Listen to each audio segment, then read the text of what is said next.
I have the Iron Man helmet model here ready. I'm in the solid view now, and in material preview view it looks like this, and back to solid view. Let's set up the scene quickly. Let's select Eevee for the rendering at the render properties. We're gonna import a HDR image. Follow these steps just shown to add the HDRI in Blender. The link to download the HDRI is included in the description of this tutorial video. You can download it there for free. Then go to render view by clicking on the top right icon in viewport shading. See how the background changed? HDRI stands for High Dynamic Range Imaging and is basically an image format that contains from the deepest shadow up to the brightest highlight information. This HDRI becomes the background for a scene, but the HDRI also lights it. Each pixel from the HDR image contributes to the lighting of the scene. This way, the image lighting result resembles the real-world scenario because real-world lighting is very complex in behavior. You can also choose any HDR image you want. I tried to choose one with interior lighting, something like within a factory or inside a lighted warehouse, a lighted warehouse with fluorescent lights overhead. Right now the helmet doesn't look very nice. In my case, I've already added a floor plane earlier, something for the helmet to rest on top. This will help to reflect bounced light back up to the helmet. In some ways it can look better, as well as let the helmet cast some shadows onto the plane. That adds a bit more realism to it. Assuming you haven't added the floor plane, you can add it easily. First, make sure your cursor is set to world origin. That's the middle of the scene. Shift plus S, choose cursor to world origin. Then Shift plus A, mesh, plane. Press G to move and Z to move along the Z axis. Then press S to drag and scale, and then move it to the position you want.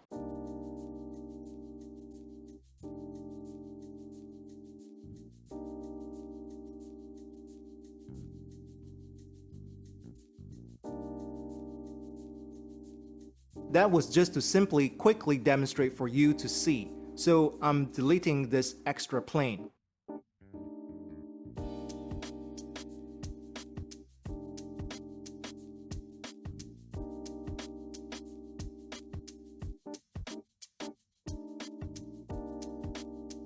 Next, we're going to turn on ambient occlusion under render properties. Set the distance to 2 meters.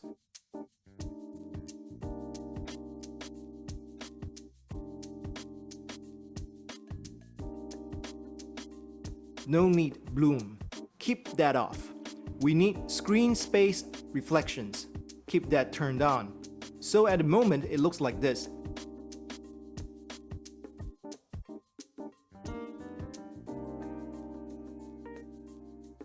Now move cursor to edge of screen at bottom until it becomes double-headed arrow.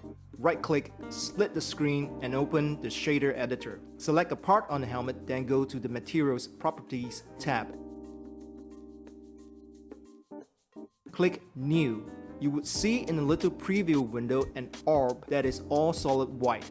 And in the shader editor, there are now 2 nodes, the principal BSDF and the material output node. Now let's make some metallic car paint for the Iron Man helmet. Without touching or changing anything else, go to the metallic input and increase it from 0 to 1 and go to base color input. Click on it to select the color you desire.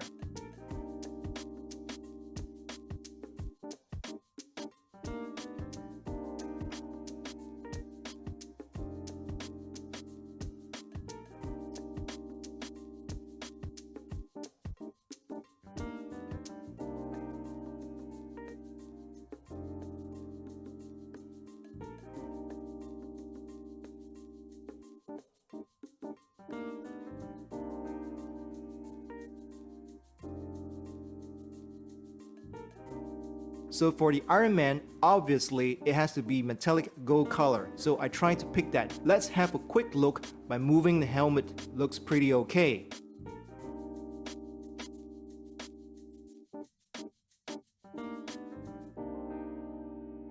Then we can add a clear coat. Turn it up to 2 for clear coat.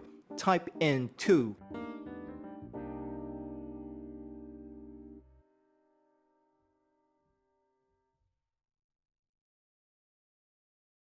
Let's have a look at it again.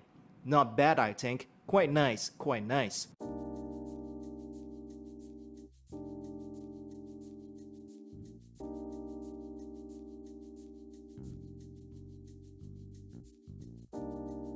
To improve the look of this, let's create a noise texture for the gold color. In the shader editor, press Shift+A, type noise in the search area. Select noise texture node. The noise texture is used to add procedural Perlin noise texture. Connect it to the clear coat normal.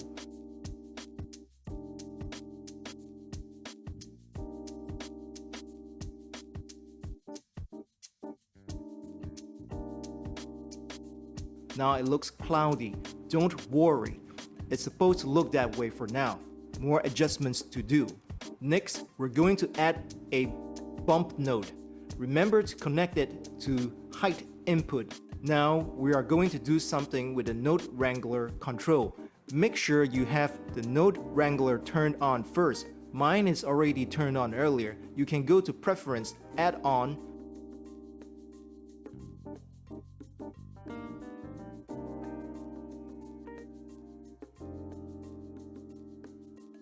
type in node, make sure it is ticked.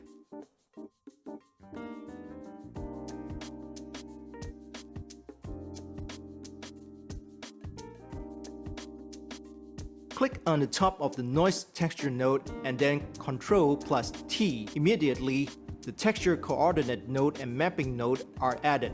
We can create the tiling for the object. Connect the object output to vector input. Let's have a look first at the helmet. Then, we shall turn down the details by reducing the distance in the bump node. Put it at a very low number, like 0.0001. Let's have a close-up look of the helmet now.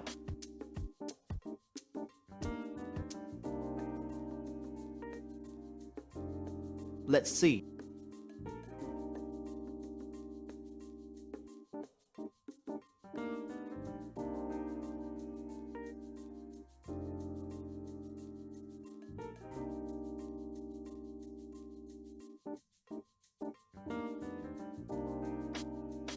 Let's increase the tiling a little bit. Change the scale to 15 in noise texture node. Difference seems very subtle, but overall should be okay. Next thing we want to do is add a Voronoi node for metallic flakes.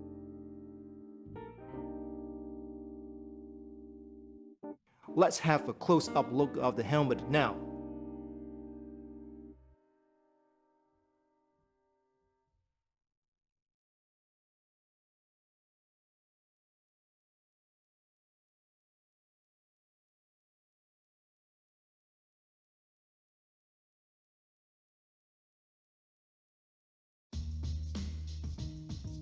Add the Voronoi node and connect to base color input on the principal BSDF.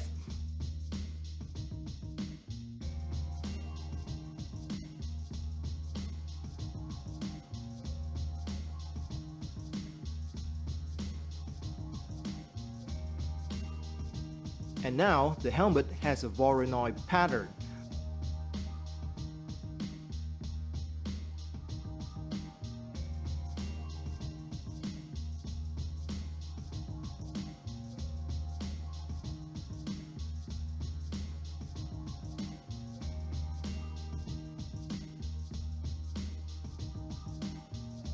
Let's make further adjustments. Connect mapping node vector output to the Voronoi texture node vector input.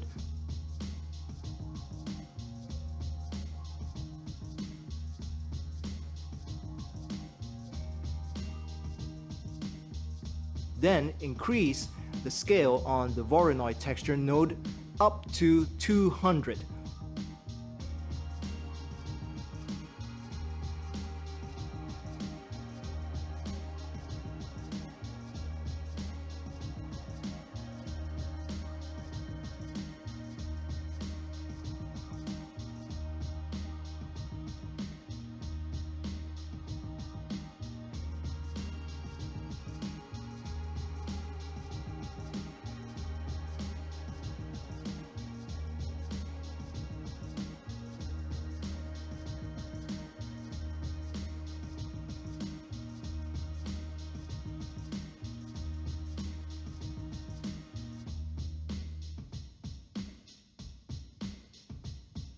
Next, we separate the RGB and then combine the RGB. But we don't combine everything. We'll combine red and green.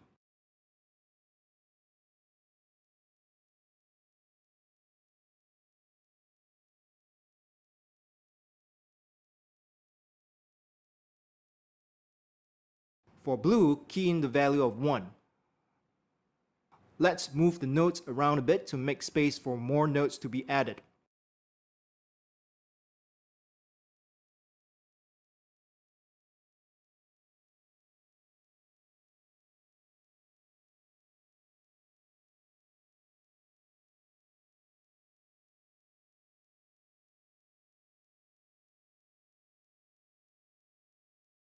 Okay, let's add a normal map node.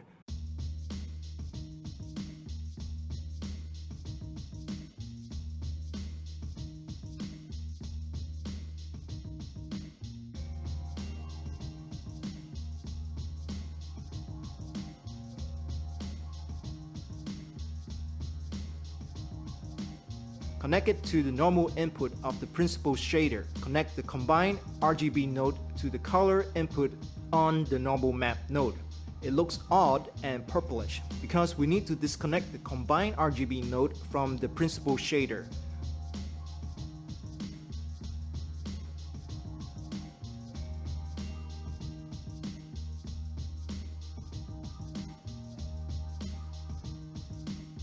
Now we're going to turn down roughness just to make it look better.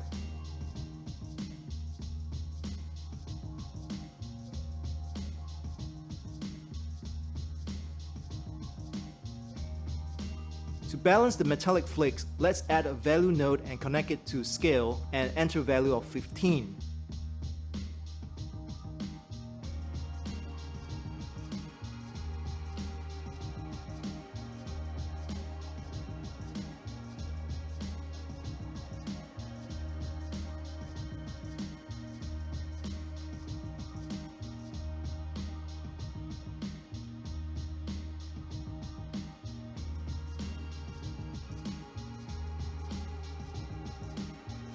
Now it looks like a gold diamond helmet.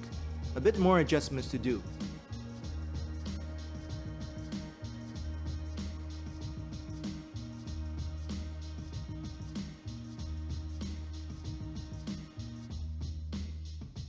Turn the normal map node down to 0.1.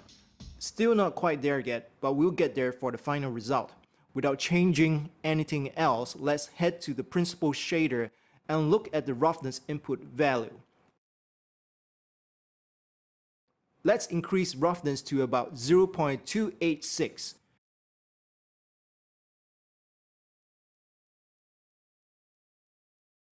And we will drop specular to 0.1 so it looks like this.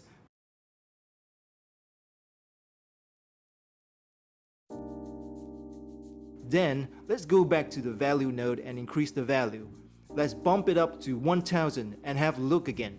Looks quite okay and nice, but I want it to look even more fine. So let's increase all the way to 2000 and see again.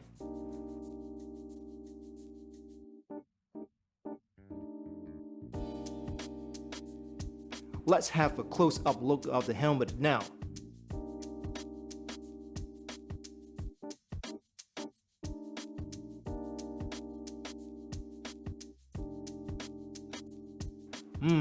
I think it still needs more, all the way up to 4000.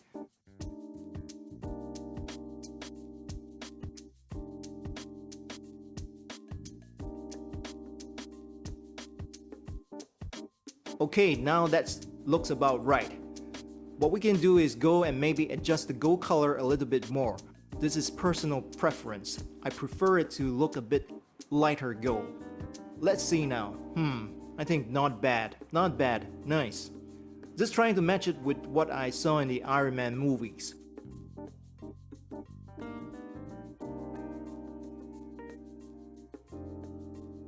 Okay, now that is settled, we can move on to renaming the material. Go to Material tab and rename it to Metallic Gold A. You can give it any name you want. Okay, once we have this, we can then use it to color other parts of the helmet.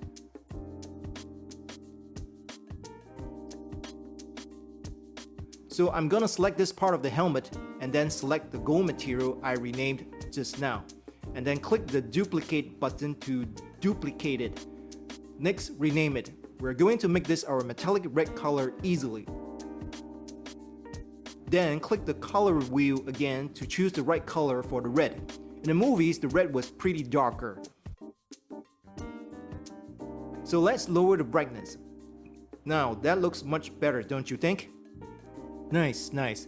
This time I made it darker than my previous attempts at this helmet. So let's continue putting on color for the rest of the helmet.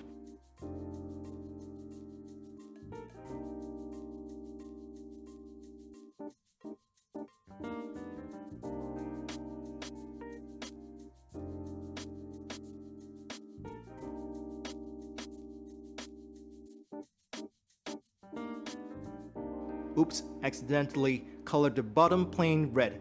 Undo.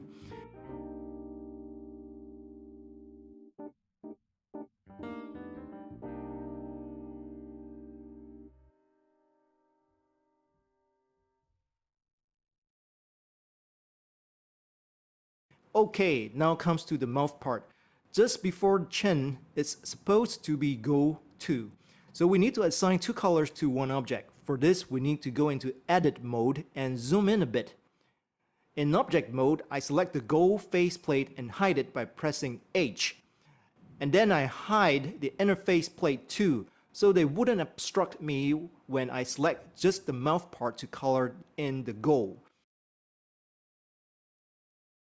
Now go to edit mode and with face select type chosen, use the circle select to select all the faces for the mouth. Hold down shift and select. This will take a bit of time and patience because I need to go into the nook and crannies just to pick out this particular part and separate the mouth from the rest of the helmet for coloring. For some very tight spots, I switch to tweak select to select. If you really want to be very detailed, you could even select and color the very fine borderline between the gold mouth and red chin and color it as black so it looks like a separator. But I'm not doing that for this as it is not really needed.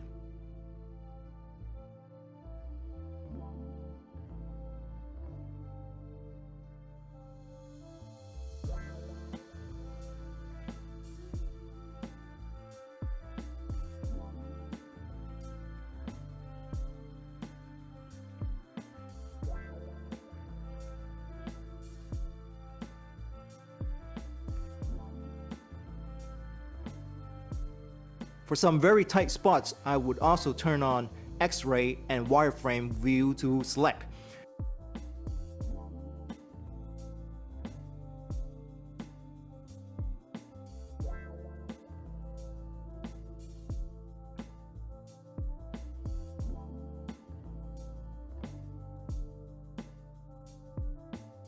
Okay, once I've got it selected, back to Material Properties tab, click the plus sign to add new material. Select the gold color and then click Assign. So this is how you put two different colors on one object.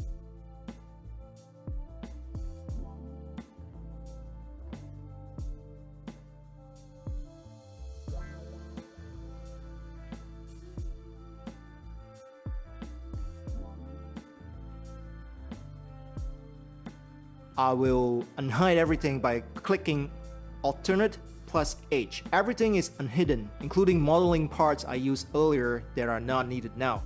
Excuse me as I hide them again. Press H to hide and hide. Okay.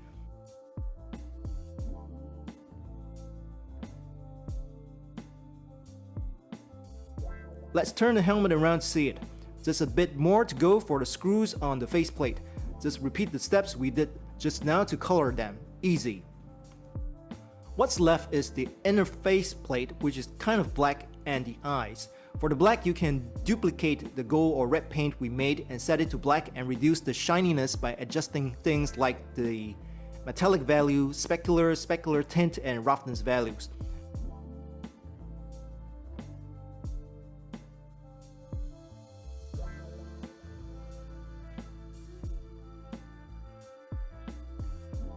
Please like and subscribe to my channel. It would encourage me to make more Blender tutorials like this one. Thank you so much.